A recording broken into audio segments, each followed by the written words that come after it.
everyone. Last time we talked about the determinants and we also showed the following statements are equivalent. A is row equivalent to the identity matrix if and only if the inverse, A inverse, exists, if and only if the linear system AX equals B has a unique solution for any vector B, and if and only if the determinant of A is not 0. Okay, so today let's continue and do more example. Let's look at example 9. So this is the matrix A. Does AX equals B have a unique solution for any B? If yes, find the unique solution in terms of B1, B2, B3. So now let's try to compute the determinants of A. So determinants of A equals, so let's choose one row or one column because it has a 0 here. So let's choose the first column called factor expansion. So plus minus plus, so we have 5 times the determinants of the submatrix 1, 1, 1, 1, and then minus 1 times the determinants of the submatrix 1 minus 1, 1, 1, and then plus 0, right? And so we can see this guy, we just get 1 minus 1, so which is 0. And then we have 1 times 1 is 1, minus negative 1 becomes plus 1. So the answer is negative 2. Because negative 2 is not 0, so yes, it has a unique solution. So now we want to express the unique solution in terms of B1, B2, B3. So what we do is we put the matrix A of 5, 1, minus 1, 1, 1, 1, 0, 1, 1, adjoined with the vector B, so B1, B2, B3. And then we want to perform the Gaussian elimination. So the first step, we want to make this entry 1. Okay, so we can swap row 1 and row 2.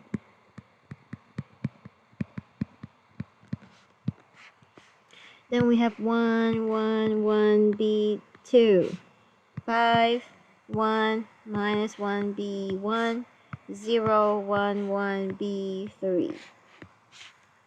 And then we want to use this one to get rid of the 5. So we use minus 5 row 1 add to row 2.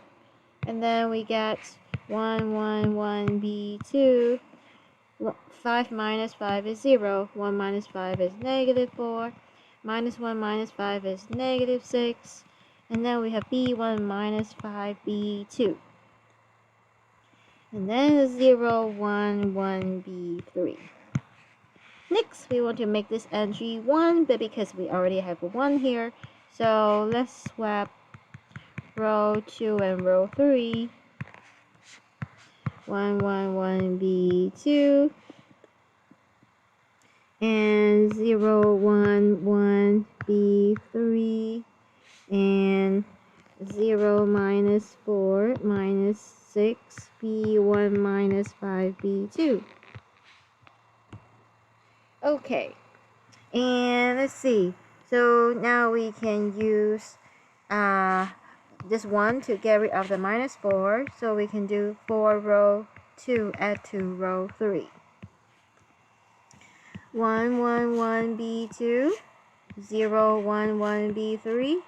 And then 0, 4 minus 4, 0, 4 minus 6, negative 2, 4B3 plus B1 minus 5B2. So now we have the action form. So do you notice that here we have 1, 1, 1, and here we have, so here we have 1, 1, and there we also have 1, 1. So to simplify it, I think it's better to, we can do minus row 2 add to row 1. And then we get 1 minus 1, 0, 0, and then we have B2 minus B3. Okay, then in this case, the rest stay the same.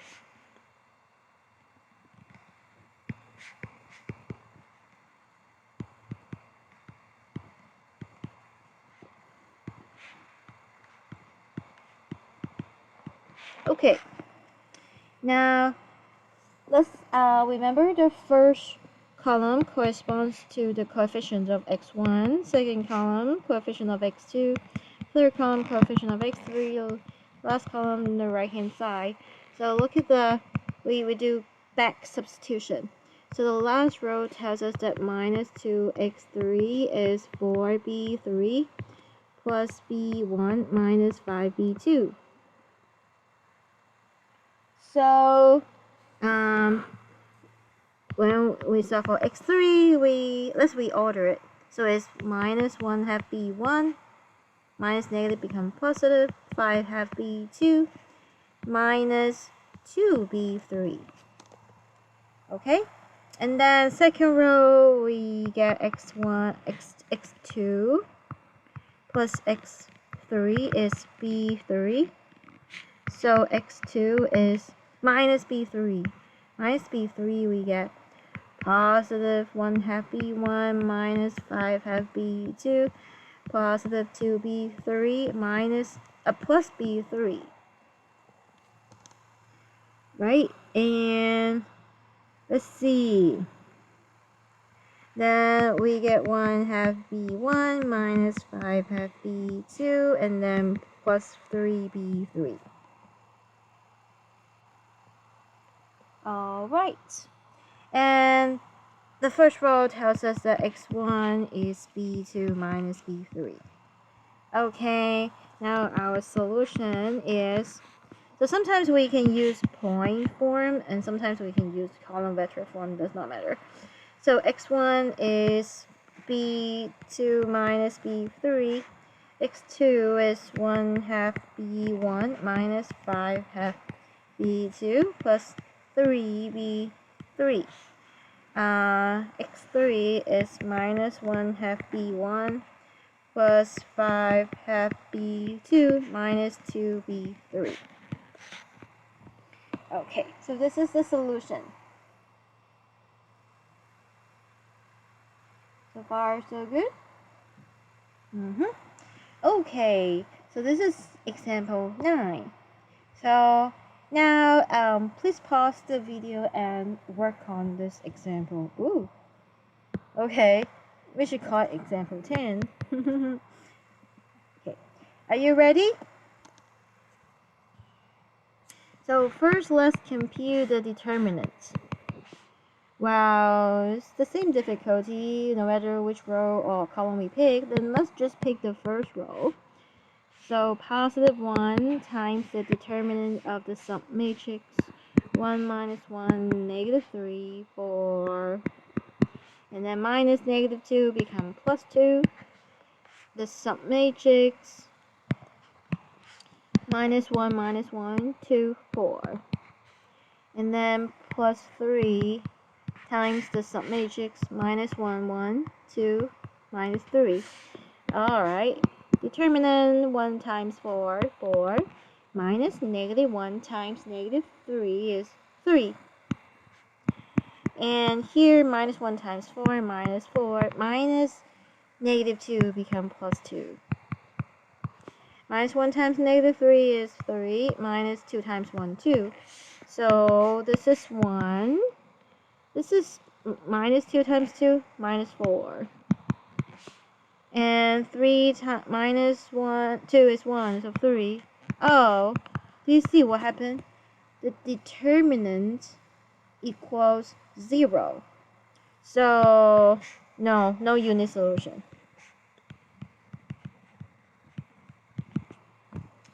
Okay? Alright, so depends on the B vector, we might have no solution or infinitely many solution. Okay, everyone? So, let's continue. Applications. So, let's look at example 10. Find a cubic polynomial of the form y equals a plus bx plus c x squared plus d x cubed that passes through the points. Alright, so cubic polynomial, it looks like this, right? So, and let me ask you, how many points can fix a line? 2 point can fix a line because a line looks like mx plus b. There are 2 parameters, right? 2 points we can plug in, then we get 2 equations, 2 unknown, we can solve the coefficients. How many points can fix a parabola? 3 points can fix the parabola. Okay, because the parabola is like ax squared plus bx plus c. Then there are 3 coefficients, so 3 points can fix it. And how many points can fix a cubic polynomial? So actually 4 points can fix a cubic polynomial. Okay?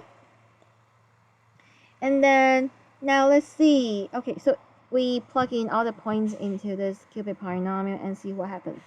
So let's plug in -1 and 4. Well, this will give us a times x is -1, so minus b. -1 squared is 1, so plus c. -1 cubed is -1d equals y is 4. And the point 1, 2 give us x is 1, so just get a, b, c, d, which is 2. And 2, 1, so a, 2b, 2 squared, 4c, 2 cubed, 8d is 1. 3, 16, a, 3b, 9c, 27d equals 16. So now we have 4 equations and 4 unknowns. So we get a matrix. So let's solve this linear system. The coefficient 1 minus 1, 1 minus 1, 4. 1, 1, 1, 1, 2. 1, 2, 4, 8, 1. 1, 3, 9, 27, 16. Okay, so this is the augmented coefficient matrix.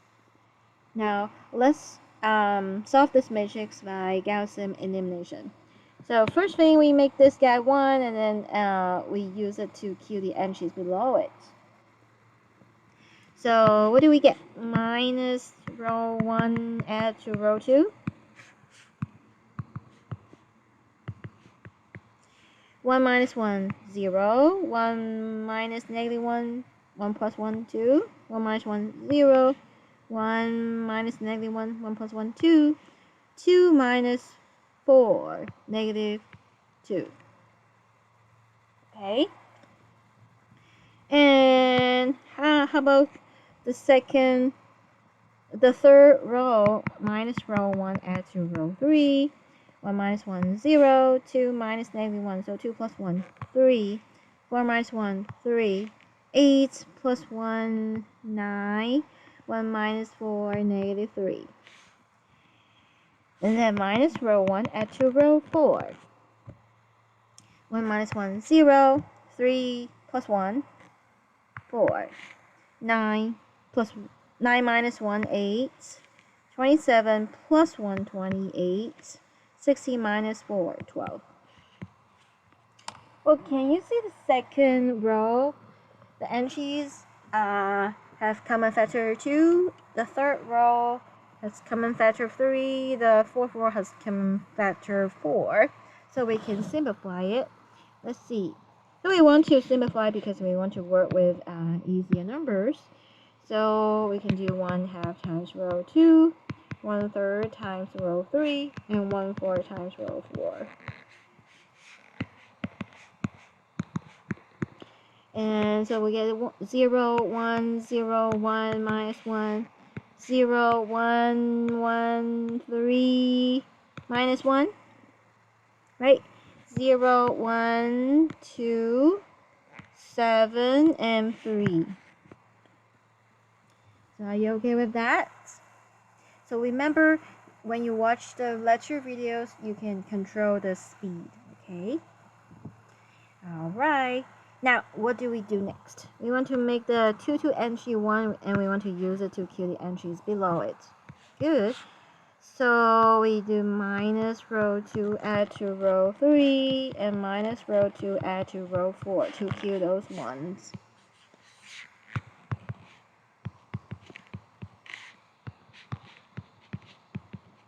1 minus 1, 0. 1 minus 0, 1. 3 minus 1, 2. Minus 1, minus negative 1. Minus 1 plus 1, 0. And then 1 minus 1, 0. 2 minus 0, 2. 7 minus 1, 6. 3 minus negative 1, 3 plus 1, 4. Okay, now we can make this one. Oh, it's already 1. Good. And then we want to use it to kill the entry below it. What row operation can we do? Minus to row 3, add to row 4. Right? The first row stay the same.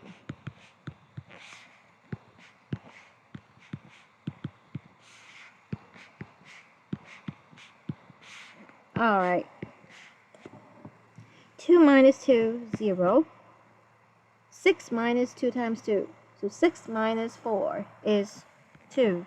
4 minus 0, 4. Okay, so this is the echelon form. Alright, so the first column corresponds to, what? A, right? A. And then B, C, D. This is the right-hand side. Okay, let's do back substitution. Last row tells us that 2D equals 4. Then D is 2, right? And then what is the third row? Tells us that 1C plus 2D is 0. So C is minus 2D. D is 2. 2 times minus 2 is minus 4. Second row, B plus D is minus 4. So B is minus D minus 4. Minus 2 minus 4 is minus 6.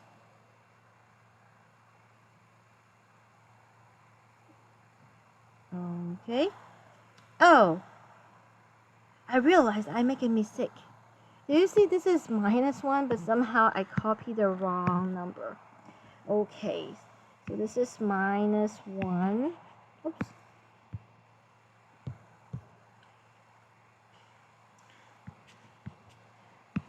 And then minus 2 minus 1 is negative 3. Okay. Next, how about the first row? First row, okay, A minus B plus C minus D is 4. Then A is, so when we move B, C, D to the other side, if the sign flip. So B minus C plus D plus 4. B is minus 3, minus C become plus 4, plus D plus 4. Okay. Minus 3 plus 4 is 1. 1 plus 2, 3 plus 4, 7. Finally, what is our function?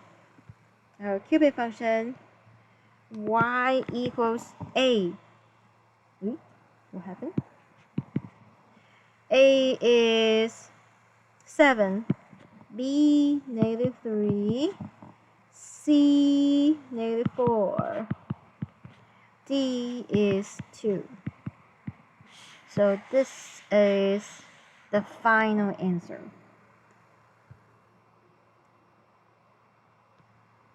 So far so good, everyone. Yeah, sometimes students maybe the student just put what's ABCD, put X there, ABCD. No, in this problem we're not talking about the vector. We're talking about the cubic function, right? So that's why we want to express our answer in the cubic function. All right. Do you have the same answer? Let's continue. Okay, so here we have a theorem. Determinants and matrix products. If A and B are n by n matrices, then determinants of A times B equals determinants of A times determinants of B. Corollary, determinants of A inverse is 1 over determinants of A. Okay, so how do we get this corollary from this theorem, we'll think about A times A inverse is the identity matrix. So when we apply determinant to it, we get determinant of the identity matrix. Well, because the identity matrix just has one on the diagonal, the others are zeros. So it's like a triangular matrix, so the determinant is just the product of the diagonal elements, so which is 1. And determinant of A by this theorem is determinant of A times determinant of A inverse. So that's why determinant of A inverse is 1 over determinant of A. Okay. Example 11. Find the values of K for which the following determinants are zeros. Okay, let's see. Well, this is a 4x4 matrix, but do you notice that this guy is a lower triangular matrix? For triangular matrix, what is the determinant? The product of the diagonal elements, right? So K plus 1, 2K plus 3, K minus 2, 4K plus 3. We want to find the values of K which the determinants are 0. So we set it equal to 0. We want to solve for K. So it means K plus 1 is 0, or 2K plus 3 is 0, or K minus 2 is 0, or 4K plus 3 is 0. So this K equals minus 1. This is minus 3 half. This is 2. This is minus 3 4. So we have 4 possible values for K. Alright. Okay, so here we have the parameters in the matrices. We want to find the values of K for which the determinant is 0, or sometimes the problem might ask you find the values of K so that the determinant is not 0. So you have to read the problem carefully. Okay, now how about this guy? So please pause the video and try to work on this problem. Are you ready? Okay, let's go over together. So what is the determinant? Well, here, well, do you see there is a 0 here? Maybe use the second row or the second column cofactor expansion is easier. So let's pick the second row. We know that one entry is positive and then it alternates signs. So this is negative, this is positive, this is negative. Oh, you know the good thing about the negative? Minus negative 2 become 2 times the minor of the minor, which is the determinant of the submatrix, by deleting the first column and the second row. So K2 1 minus 4 plus 0, 0 times whatever is 0, and then minus negative K become plus K. You see, minus negative K become plus K, and then what happened? We delete the last column, so the submatrix 1K 3 1. Alright, cross multiply minus 4K minus 2 times 1, which is 2. Here 1 times 1 1 minus 3 times K. So minus 8K minus 4 plus K minus 3K squared. Okay, now let's see. Let's reorder it. Minus 3K squared. How many K? Negative 7K minus 4 equals 0. So we want to set it equal to 0 because we want to find the values of K so that the determinant is 0. Okay, we will try to solve this equation, but so I would like to make the leading coefficients positive. So let me multiply both sides by negative 1. Then I have 3K squared plus 7K plus 4 equals 0. Are we able to factor it? Let's see. 3K, K, how do we get 7? Oh, we can do 4k plus 3k. Then we can get 7k, right? And then so that's why the first factor we get, so we either get 3k plus 4 is 0 or k plus 1 is 0. So k is negative 4 over 3 or k is minus 1. So we get two possible values. So couple remark here. In this problem, because we are able to factor the quadratic functions, but in general, if we cannot factor it, then what do? You can use the quadratic formula, right? Ax squared plus bx plus c equal to 0. You can rewrite this as a times x minus r1 and then x minus r2. Suppose r1, r2 are the two roots. So r1, r2 is what? What's the quadratic formula? 2a minus b plus or minus square root of b squared minus 4ac. And depends on the roots, we can have three possibilities, right? We could have two real roots. So two real roots, the picture is like this. We have two real roots, r1, r2, or we can have one real root. Sometimes we call repeated real roots because, so this is r because you can express your quadratic equation as like a times x minus r squared. So then that's why we call repeated roots is like multiplicity is 2. Or no real roots. No real roots, then the parabola is entirely above the x-axis or below the x-axis. And in this case, we get two complex roots. And usually how to see whether we have two real roots, one real root, or no real roots, we look at the discriminants, b squared minus 4ac. So this is the things inside the square roots. So b squared minus 4ac, this is the discriminant. If it's positive, we have two real roots. If it's 0, we have one real root. If it's negative, then we have two complex roots. And usually the two complex roots we can express as alpha plus or minus beta I. So we have real parts and imaginary parts. I is the square root of minus 1. Okay.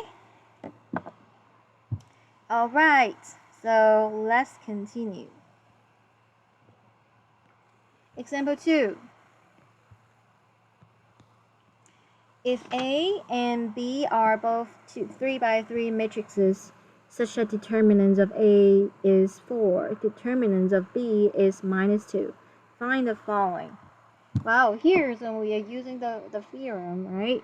And the properties of determinants. Because we don't have the matrix, so we cannot compute the determinants by definition. So, but we know the determinant of A and determinant of B, but then we can use the theorem and the properties. So, what's determinants of A times B? Alright, by the theorem, that's determinants of A times determinants of B. Determinants of A is 4. Determinants of B is minus 2, so the answer is minus 8.